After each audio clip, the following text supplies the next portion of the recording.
BJP का बड़ा हमला, भ्रष्टाचार की जांच होनी चाहिए, ये कह रहे हैं बीजेपी के राष्ट्रीय प्रवक्ता संबित पात्रा। वो कह रहे हैं 1,000 करोड़ का ये घोटाला है। बीजेपी का ये बड़ा आरोप आया है कि 1,000 करोड़ का ये घोटाला है, 1,000 करोड़।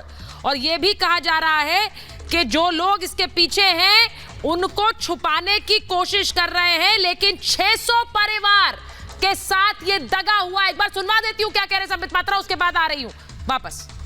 टॉल केस में इन्वॉल्व है और आज विपक्ष कहीं ना कहीं संजय राउत को मोहरा बना करके अपनी राजनीतिक रोटी सेकने में लगा है। कुछ बहुत मूलभूत और महत्वपूर्ण प्रश्न है जो भारतीय जनता पार्टी आज पूछना चाहती है। क्या भ्रष्टाचार का इन्वेस्टिगेशन नहीं होना चाहिए?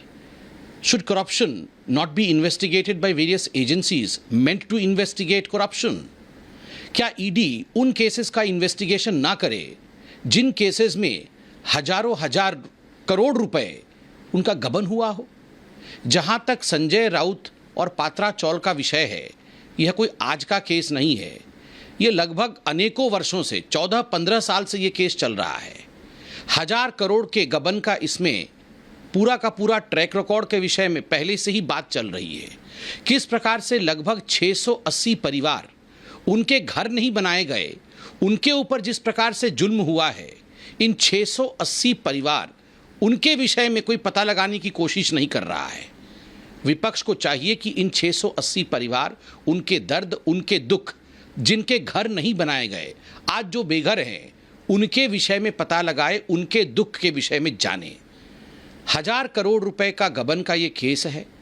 ईडी इसमें इन्वेस्टिगेशन कर रही है, उसमें पैसे भी निकल रहे हैं, इसमें तथ्य भी निकल कर सामने आ रहे हैं। ऐसे में ये जो सेंस ऑफ एंटाइटलमेंट है संजय राउत की, ये क्यों है? आप एक पॉलिटिशियन हैं, आप एक बड़े पार्टी के सांसद हैं, तो इसका अर्थ है कि आपके ऊपर किसी प्रकार का इन्वेस्टिगेशन नहीं होना चाहिए। किसने कहा ऐसे इन्वेस्टिगेशन नहीं होना चाहिए?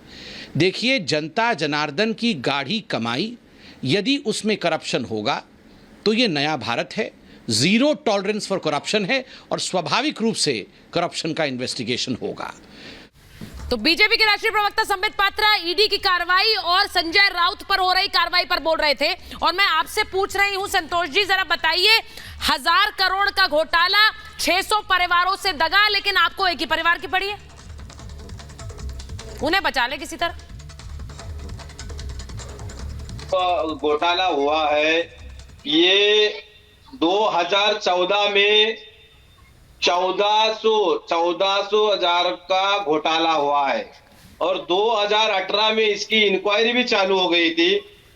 और ये इंक्वायरी के इसमें जब भी वो खेरवाड़ी के इसमें पुलिस स्टेशन में गुना भी दाखिल हुआ है और एसडीआईएल ने जो कर्जा दिया था संजय राउत जी को 55 लाख का, मुझे मालूम नहीं 1 करोड़ 2 करोड़ का, लेकिन बाकायदा जो है लीगल के इसमें 55 लाख का उनके अकाउंट्स में एंट्री है। और वो एंट्री उन्होंने जो कर्जा लिया था वो पेड भी किया उन्होंने। और जब भी राज्यसभा का फॉर्म भरा तभी उन्होंने जो लोन लिया था, कर्जा लिया था एसडीआईएल से, वो एसडीआईएल का 55 लाख का एंट्री भी दिखाया था वहां पे। आज जो जानबूझ के जो कुछ भी चल रहा है ना ये महाराष्ट्र में, देश में, ये पहले से ही 2.5 साल जब भी महाविकास आघाड़ी की सत्ता थी तब से ये राउत साहब को टारगेट करने का चल रहा था। राउत साहब ने अगर घोटाला किया है, उनके जो राउत जो दूसरे भाई थे उनका भी इंक्वायरी हो गया था इसके पहले। नहीं, एक बात बताइए मुझे संतोष जी, आप कह रहे जब से महाविकास आघाड़ी की सरकार है तब से राउत साहब को टारगेट कर रहे थे। मुझे इश्करन लग रहा था कि महाविकास आघाड़ी टारगेट कुछ और लोग ही हो रहे थे। भाई जब महाविकास आघाड़ी सरकार चल रही थी तो जिन ने टारगेट किया, एक सेकंड संतोष जी 1 मिनट, ऐसा लग रहा था टारगेट तो कुछ और लोग हो रहे थे उस समय। हमने तो नहीं देखा कि संजय राउत कैसे टारगेट हो रहे थे। सत्ता स्थापन जब किया तभी राउत साहब को ही बोल रहे थे कि कांग्रेस और राष्ट्रवादी के साथ सत्ता स्थापन मत करो करके। ठीक है, ये जानबूझ के उनको अंदर लिया हुआ है। ये ईडी इंक्वायरी आज इतना दिन से क्यों 2014? अच्छा तो सर एक बात बताइए, मैं एक सीधा सवाल आपसे पूछूंगी संतोष जी, आपके साथ सरकार बनाने से पहले उसी ईडी की वाहवाही करते थे संजय राउत, आपके साथ सरकार बना ली और ईडी की वाहवाही तो दूर, अब ईडी गलत करने लग गई। एक सेकंड ईडी गलत कर रहे हैं। इश्करण, सुनिए, मतलब जब तक बीजेपी के साथ सरकार थी तब तक ईडी अच्छा काम कर रही थी और यही संजय राउत है जो ईडी की कार्रवाई को सही बताते थे। अब क्योंकि सरकार अलग बनाई, अब सरकार गिर गई तो ईडी की कार्रवाई भी गिर गई है, वो भी गलत है।